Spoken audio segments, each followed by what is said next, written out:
Labas visi. Šiandieną pasidalinsiu vienu iš Jėzaus palyginimų, kurį užrašė evangelistas Lukas, ir paskaitysiu 11 skyrių nuo 5 iki 13 eilutės.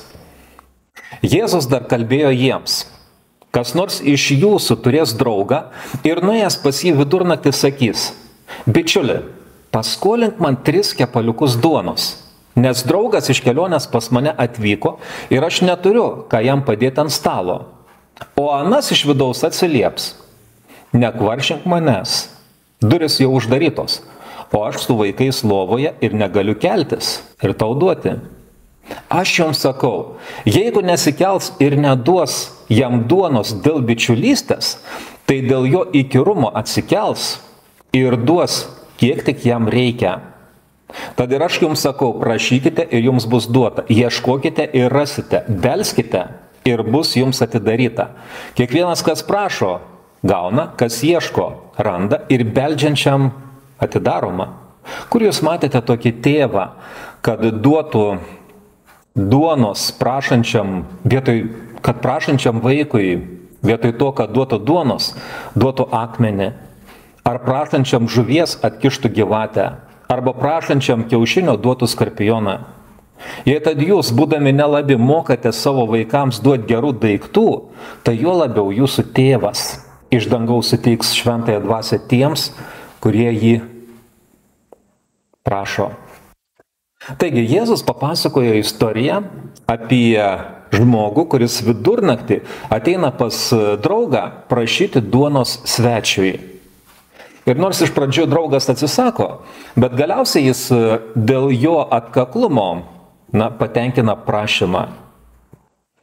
Jėzaus palyginimai stebina savo gilumu.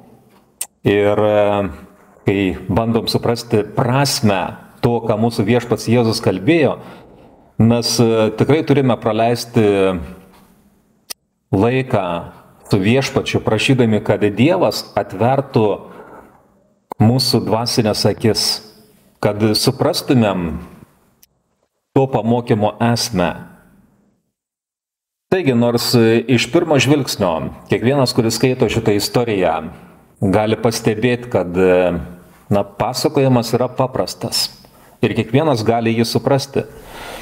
Ir vis dėlto žmogus, kai įsigilina į šį palyginimą, tai pripažįsta, kad netgi tokiame iš pirmo žvilgsnio paprastame palyginime slypi išmintis. Ir iš tikrųjų net paprasčiausi Jėzaus posakiai, jie talpina tas vertingas pamokas.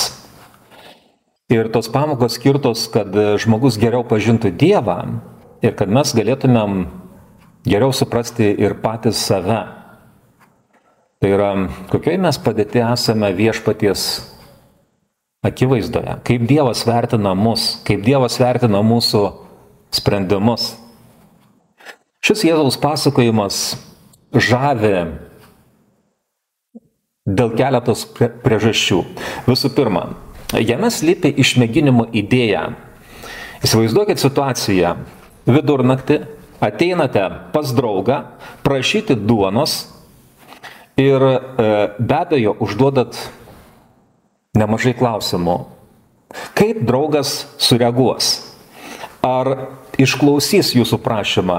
Ar stengsis suprasti jūsų padėtį ir atsiliepti į jūsų poreikį? Ir tikroji draugystė yra išmėginama įvairiuose situacijose. Ir tik tais išbandymo metu žmogus atsiskleidžia toks, koks yra. O kol žmogus nėra išmėgintas, jis pats savęs giliai nepažįsta. Tai ar senovės rytuose buvo būdinga vidurnaktį keliauti pas draugą skolintis duonos? Tai klausimas, kuris pirmiausiai kilo man, skaitant šitą pamokymą. Ir artimuose rytuose yra teigiama, kad buvo svetingumas laikomas vertybę. Ir tai ir ne tik tais tam tikrą dorybę, bet ir pareiga. karšto sezono metu kartais žmonės keliaudavo naktimis, nes mažiau išvargdavo kelionėje, mažiau dėl saulės teikiamos kaitros. Tai ir kai ateidavo žmogus naktį, tai šeimininkas pagal paprotį, turėdavo parodyti svetingumą.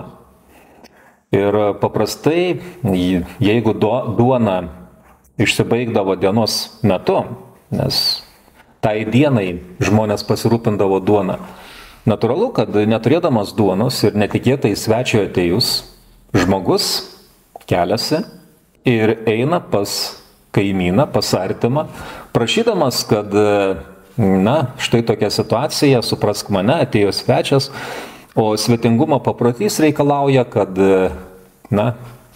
kai kas būtų padėta ant stalo. Ir su tokiais lūkesčiais nueini pas draugą. Ir kadangi svetingumo paprotys, visiems žinomas, natūraliai tu tikiesi teigiamo atsakymo. Pasižiūrėkit, svetingumas. Svetingumą atvykėliams rodė Abraomas. Kai pas Abraomą atėjo svečiai, tai jis tarė: mano viešpatie, jei susilaukiau malonės tavo akise, neaplenk savo tarno, tebūna atnešta truputį vandens, nusiplaukite kojas ir pailsėkite po medžiu. Atnešiu kąsnį duonos, kad galėtumėte pasistiprinti, po to galėsite eiti toliau, nes juk užsukote pas savo tarną. O jie atsakė: daryk, kaip sakai. Taigi, Abraomas svetingas žmogus.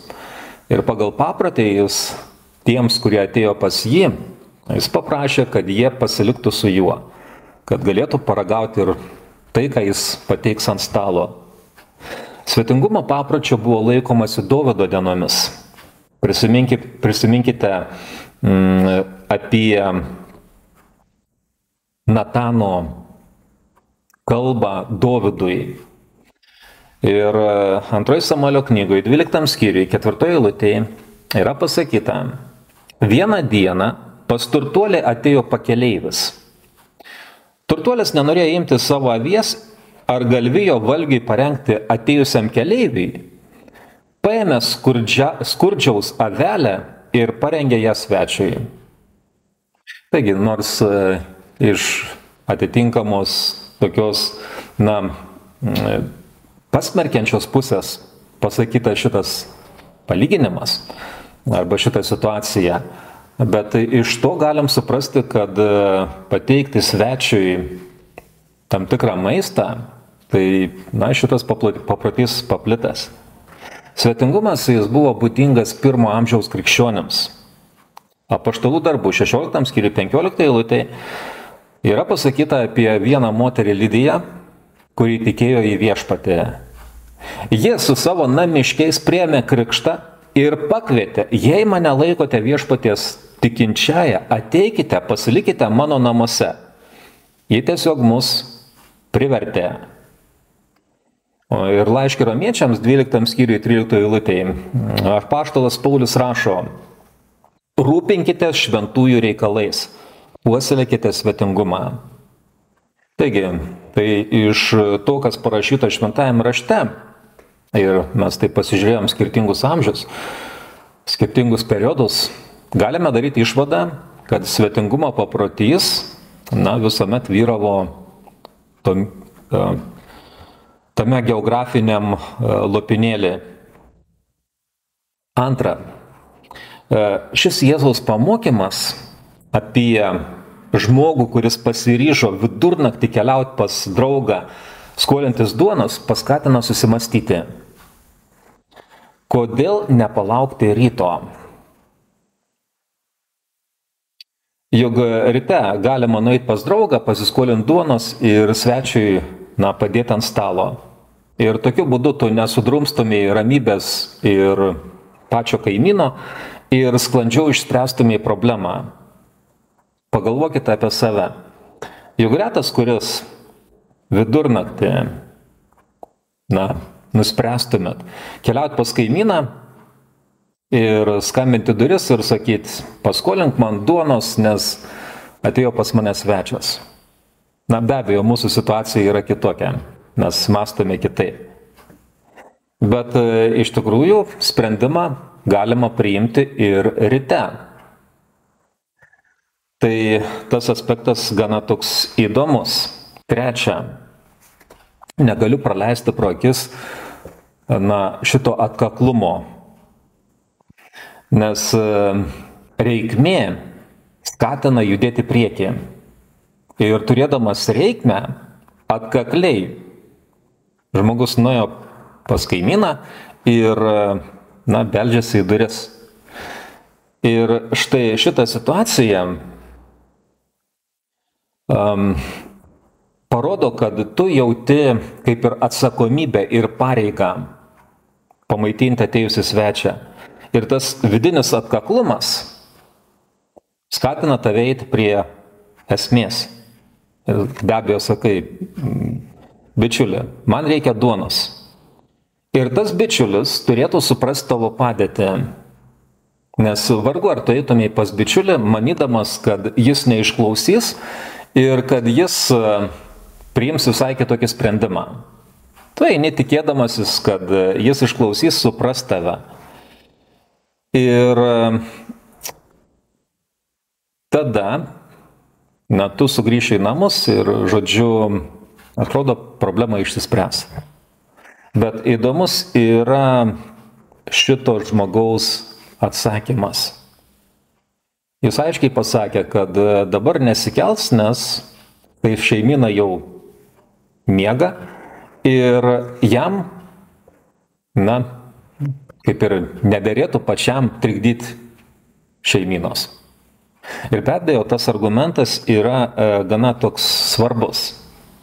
Nes kai skolinėsi iš vidurnaktį duonos, tai tas atsakymas, nekvaršink manęs, durys uždarytos, aš su vaikais lovoje, negaliu keltis ir tau duoti. Šis atsakymas, atrodo, jis turi tam tikrą pagrindą. Tai yra, paaiškinai žmogui ir žmogus taip pagalvos prie durų ir sakys, iš tikrųjų, tai kodėl aš taip jau varginu šitą žmogų.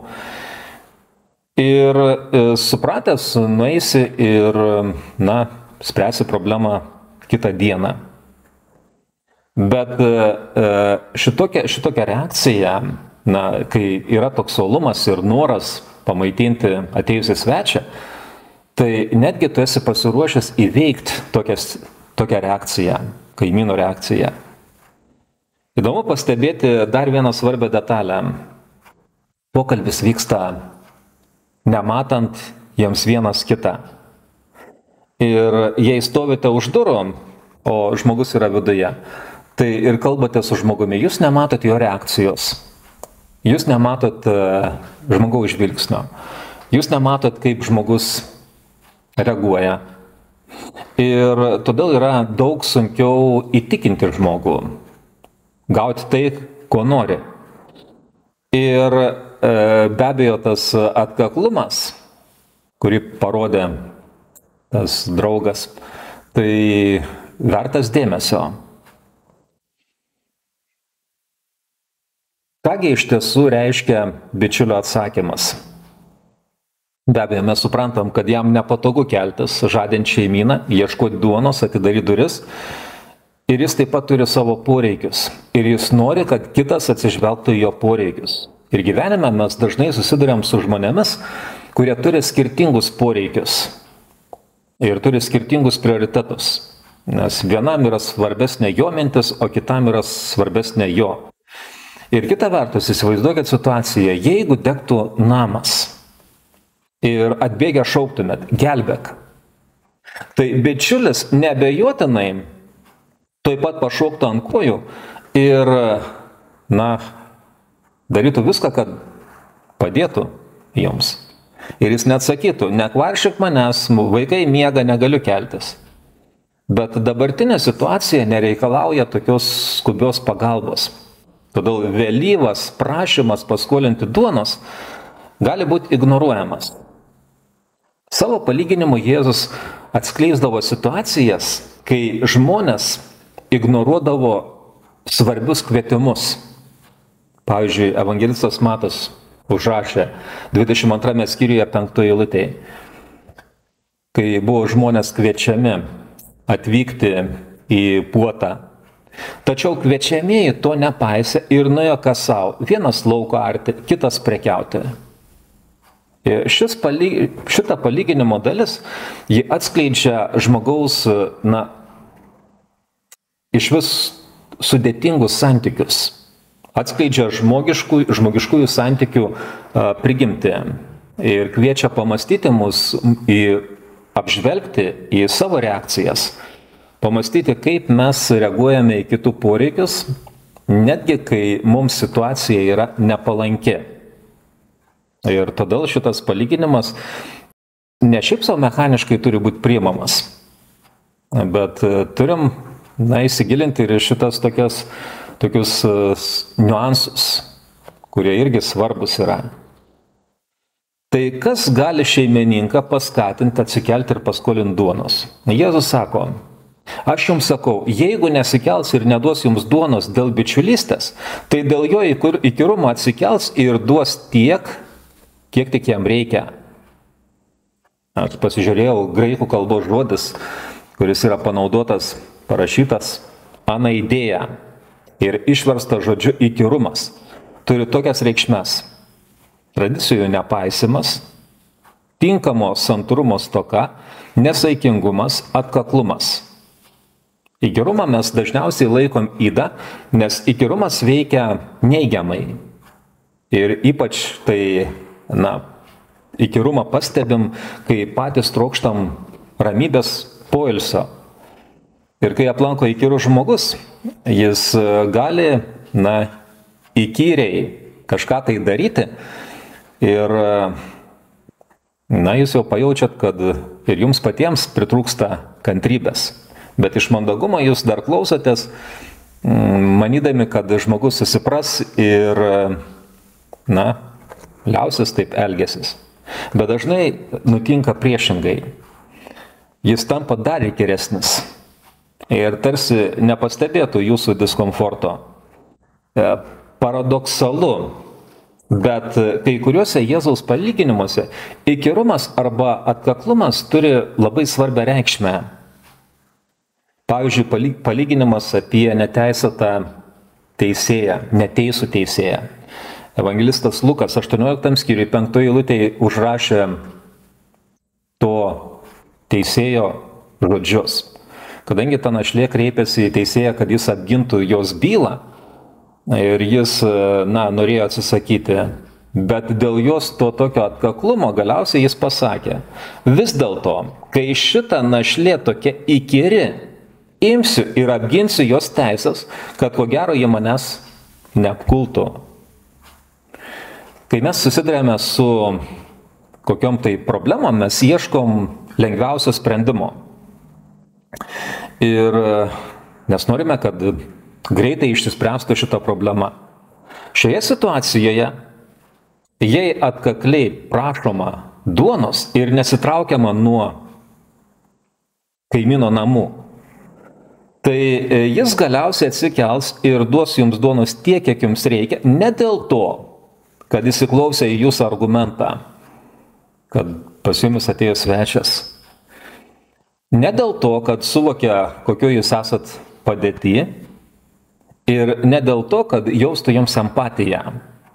Jis tai padarys, turėdamas vienintelį tikslą atgauti ramybę. Imk tą duoną ir eik savo keliu, o aš pagaliau mėgausiuos poilsiu be tavo trukdymo. Taigi, tai gyvenimiška situacija ir natūrali žmogiška reakcija. Ir šitas momentas tikrai atskleidžia žmogišką prigimtį, kad žmonės kartais veikia ne iš kilnių paskatų, o tiesiog norėdami išvengti tam tikrų nepatogumų. Koks yra Dievas? Kokią išvadą Jėzus padaro, pasakęs šį pamokymą? Ir nuo 9 eilutės, tad ir aš jums sakau, prašykite ir jums bus duota, ieškokite ir rasite, belskite ir jums bus atidaryta. neteisinga išvada, kurią galima padaryti. Jei įkyrėsi Dievui, jis išklausys ir duos jums tai, ką jūs prašot. Tačiau palyginimas yra, ar tas pamokymas pasakytas tokiu būdu, kad sutrikdytų ir paskatintų giliau mąstyti. Dievas nėra žmogus. Tai yra pirmas svarbus punktas. Ir jis nereaguoja kaip žmogus. Tai yra antras punktas. Jėzus panaudoja šitą pavyzdį, kad parodytų kontrastą tarp žmogiško elgesio ir Dievo meilės. Jeigu žmonių tarpusavio santykiuose, kartais naudojamas tas toks įkyrumas, atkaklumas, kad būtų galima gauti kažko tai Dievas visai reaguoja kitaip. Kontrastas atskleidžia, kad jeigu erzinantis įkyrumas gali priversti žmogų veikti, tai kiek labiau dangiškasis tėvas nori atsiliepti į nuoširdų savo vaikų prašymą. Tai yra, jam nereikia įkyrėti. Ir pažiūrėkite, Zacharijas, 10 skyrius, 1 eilutė. Prašykite viešpatį lietaus, ankstyvųjų lietų, viešpatį, kuris sukuria perkūnijos debesis, gausiai duoda lietų. Viešpatį, kuris parūpina žmonėms lietų. Atkreipkite dėmesį į kitus Biblijos tekstus. Evangelistas Matas sako, kad prieš jums meldžiantis Dievas žino, ko jums reikia.